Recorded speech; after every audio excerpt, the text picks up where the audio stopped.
Hello दोस्तों, सबको जोहार। सोंद माटे की अगली कहानी हम पढ़ेंगे हूब। हूब में क्या होता है कि पूस महीना का दिन है। दामोदर, हमारा जो मेन कैरेक्टर है, वो बैठ के भौंसी ताप रहा है। तभी गुनेश्वर बाबू आते हैं और उसको आवाज ला के कहते हैं कि खेत चले जाओ और हर जोत दो। और खुद जाके गुनेश्वर बाबू तोशक वाला पलंग में नहाली ओढ़ के सो जाते हैं। थोड़ा इंतजार करते हैं, घंटा बीतता है, दामोदर फिर भी नहीं आता है। तो उनका गुस्सा बिल्कुल, पैर का गुस्सा सिर पे चढ़ जाता है और वहीं बड़बड़ाते रहते हैं कि साला भूलिया, दो चार शेर घर में खाने का है, उसी में फुटानी कर रहा है। बहुत बड़ा पड़वा हुआ है, कॉलेज में पढ़ने लगा है तो बड़का नहाल कर रहा है। किसान घर, कमाए बिना तुम्हारा गुजारा चलेगा?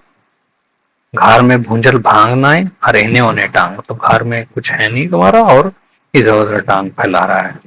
चार को कुरे पहले उधार खैलक। कुरे का मतलब पता नहीं, ऑनेस्टली देख के बताऊंगा आपको। चार कुरे पहले ही खा लिया उधार और अभी बाबू बन रहा है। हार जोतने छोड़ के कलपतर चोर रहा है।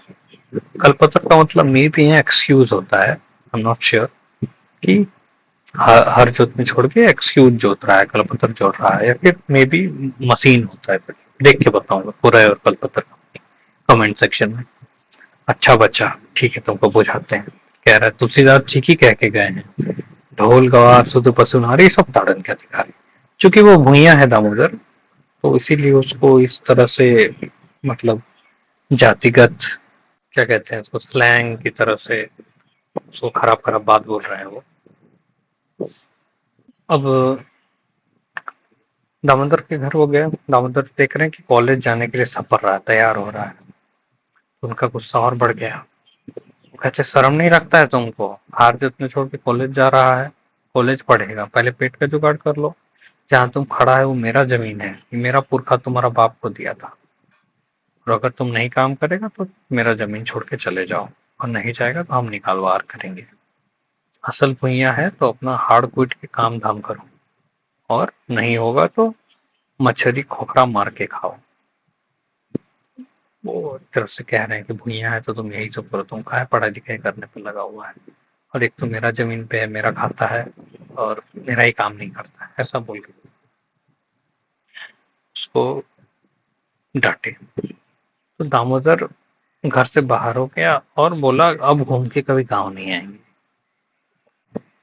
दामोदर सात भाई रहता है। उसका जो बाप है गुरदयाल राम, वो गांव का जमींदार के घर में जिंदगी भर खटता है। उसके मरने के बाद छेवो भाई चंदन नगर चला जाता है काम ढूंढने के लिए, और अकेले दामोदर ही घर में रह जाता है। दामोदर का, गांव का जो बड़ा किसान रहता है उसके घर में दामोदर का बहाली होता है कमिया के रूप में, यानी काम करने वाला के रूप में। 10 रुपये रोजाना पर वो काटता है। इसी से अपना और अपना माँ का पेट भी चलाया। पेट काट के वो अपना कागज कलम भी इसी से खरीदा और पढ़ाई लिखाई किया।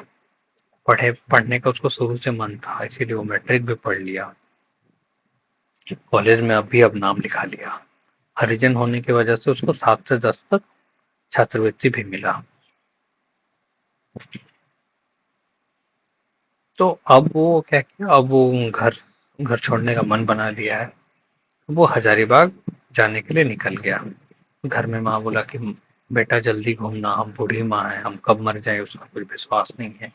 ये सुन के उसका आंख लोर से भर गया, लेकिन वो निसर बाबू का डांट सुन के वो बोला अब पढ़ लिख के एक अच्छा आदमी बनेंगे। इसका जो जिद हुआ उसके मन में खूब हुआ, और ये सोच के वो प्रणाम करके माँ को चला गया।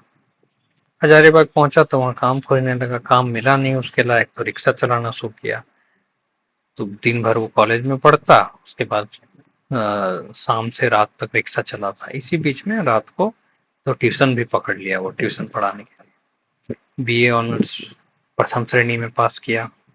रिजल्ट लेके घर आया तो घर में माँ खुश हो गई, बोली कि अब बेटा अब नौकरी के लिए कुछ तैयारी करो, नौकरी पकड़ लो। माँ का आशीर्वाद लेके फिर से बचल आ गया, फिर से अपना काम धंधा में लग गया। सुबह वो कंपटीशन का तैयारी करता और फिर अपना रिक्शा चलाता। मार्च महीने में परीक्षा हुआ, उसमें बैठ भी गया और रिजल्ट का इंतजार करने लगा, कहीं और नौकरी नहीं देखा। माँ का चिंता रख के वो कुछ पैसा भी जमा करने लगा।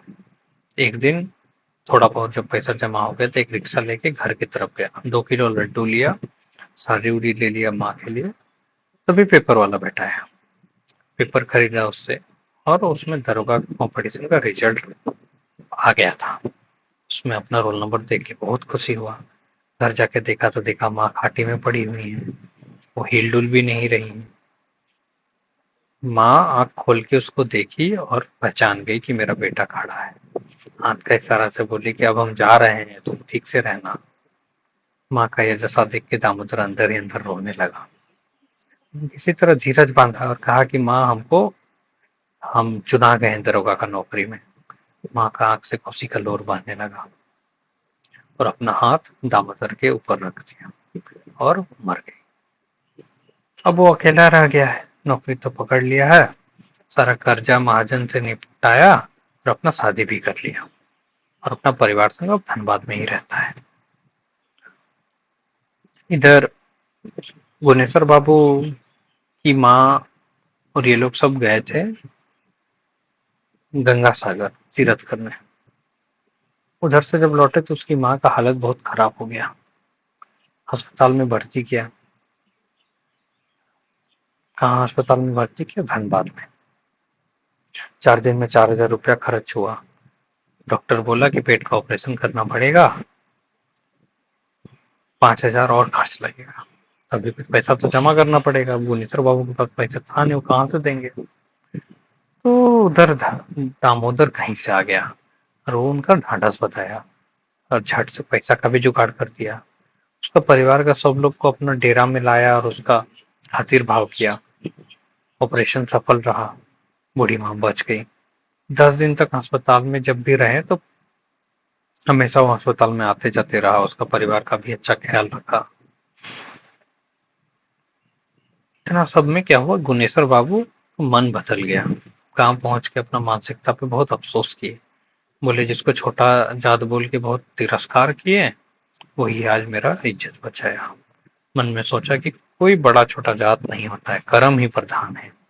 गांव में जितना बच्चा पढ़ेगा लिखेगा आगे बढ़ेगा उतना गांव तरक्की करेगा। तो ये था कहानी। आई होप आपको इससे कुछ मदद मिला हो। Thank you so much.